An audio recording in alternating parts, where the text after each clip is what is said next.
Welcome to part 7 of our book formatting with Affinity tutorial series. And in this video we are covering 3 critical settings: justification, flow options and hyphenation. These are the controls that makes difference between a messy and a professional book. I will show you exactly how you can control these settings so that your text looks clean and readable on every page. Let's begin. So here, this means, as you see, minimum word spacing. So word spacing is the space, yes, between two words, and by default it's 100, but Affinity, the book formatting software, can shrink, can decrease the space between words or make it larger so that the paragraph is formatted or laid out correctly. So here we see that the desired amount is 100, but the software can decrease the space between words to 80% or can increase it to 133%. When do we use it? So as you see, these things like this one is not a best practice. We shouldn't have one word or this short part of the word hanging at the end of the paragraph. That should be brought here. Okay? So how do we do this? We can, of course, rewrite our paragraph. So, for example, let's delete the word for and change it with something else, but it's not always the option. The best approach is to correctly format the paragraph if we need to change it. So we can decrease the minimum word spacing. So from 80, let's go down 79, 78. So you see, we allow Affinity to decrease the space between words to 78%. And when we do so, this 5 symbols goes up. And in this way, we can omit such things when the last line is only one small word or just a part of a word. I recommend going down to 60% if you need to, but never go below that.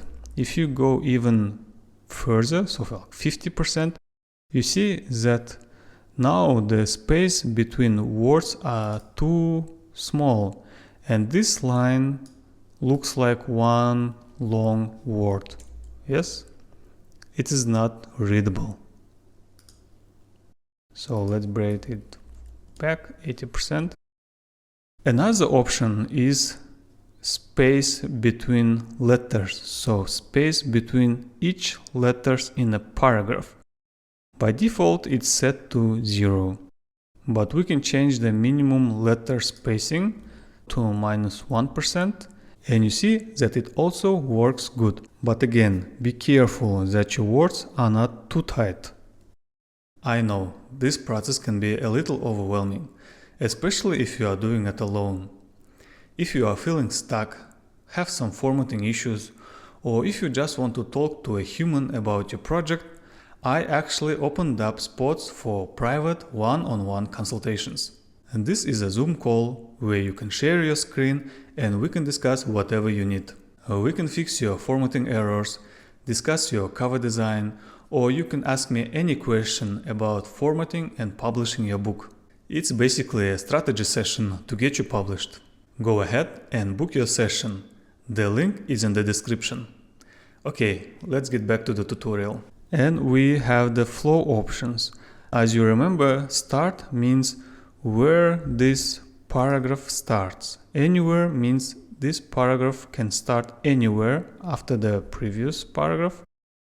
Or we can set it next column and it will jump to the next column. Here you see it jumped to the next text frame, but if our text frame would have several columns, for example like here, so we can see that this jumps to the next column. So let's move this paragraph to the next column. Okay, you see it starts on the next column. Okay, let's go back here. And we have on the next frame, which is on the next text frame. Good, it works perfectly. And we have on next page, also moves our paragraph to the next page. And on the next odd page, meaning it will start on the right side, or on the next even page, which means that our paragraph will start on the next even page. Okay, let's go back. And keep with previous paragraph means that this paragraph will always go together with the previous one. And it's useful when you, for example, designing the heading and subheading, like heading 1 and it has some name, and below that you have just some paragraph which always should go with the heading.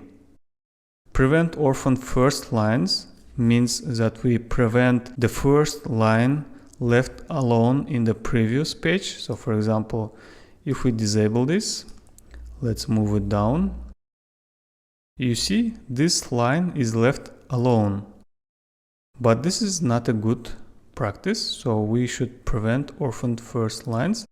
And you see that this jumps to the next page or to the next text frame with the paragraph body. Let's delete this. The same with prevent without last line. We can, for example, disable it here. You see that the line is left alone here. We also should prevent such things. For that we use prevent without last lines. And you see that now it has two lines here. And keep paragraph together means that this paragraph will not be broken into several pages or several text frames. So for example, if we enable this for this paragraph, keep paragraph together, we see that this paragraph are now jumped all together to the next page. It will not break. Okay, let's go back.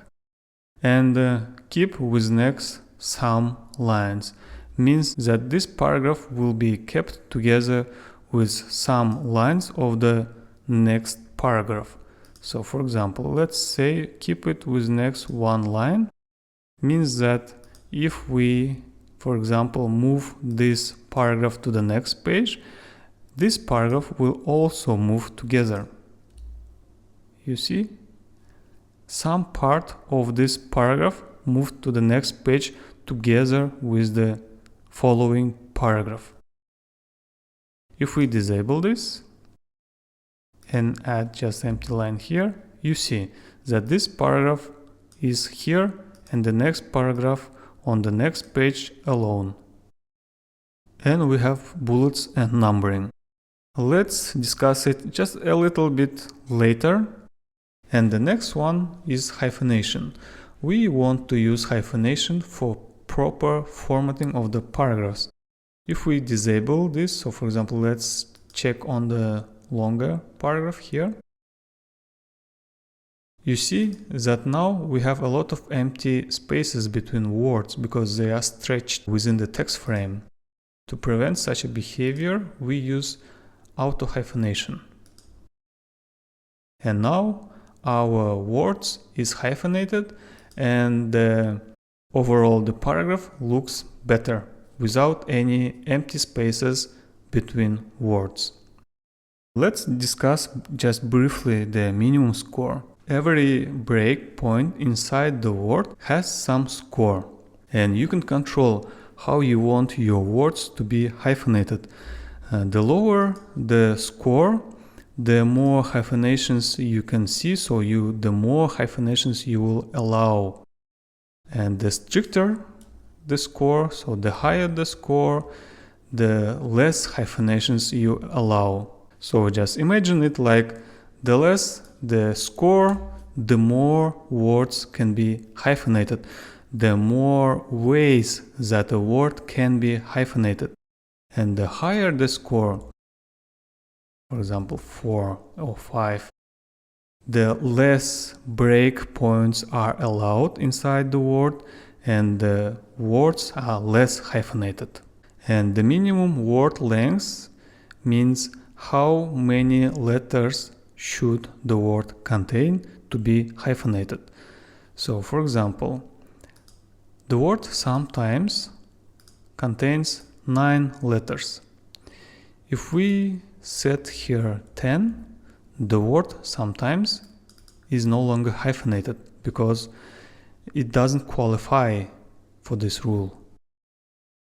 Minimum prefix means how much letters can be left on the previous line, and the minimum suffix means how much letters can be hyphenated to the next line. And the maximum consecutive hyphens is how many lines consecutively can be hyphened. So, okay, it's 3 means that we can have only 3 lines hyphenated consecutively. If we set it at higher amount, yes, we will see more lines hyphenated, but it doesn't look beautiful. So let's just keep it at 3. And the minimum word length, I recommend setting it at 6. And the other settings, hyphenation zone, capital zone, paragraph end zone, and column zone, we rarely use them, so we can omit that. In the next part, we will discuss bullets and numbering. I will show you how to create beautiful and logical bullet and numbered lists.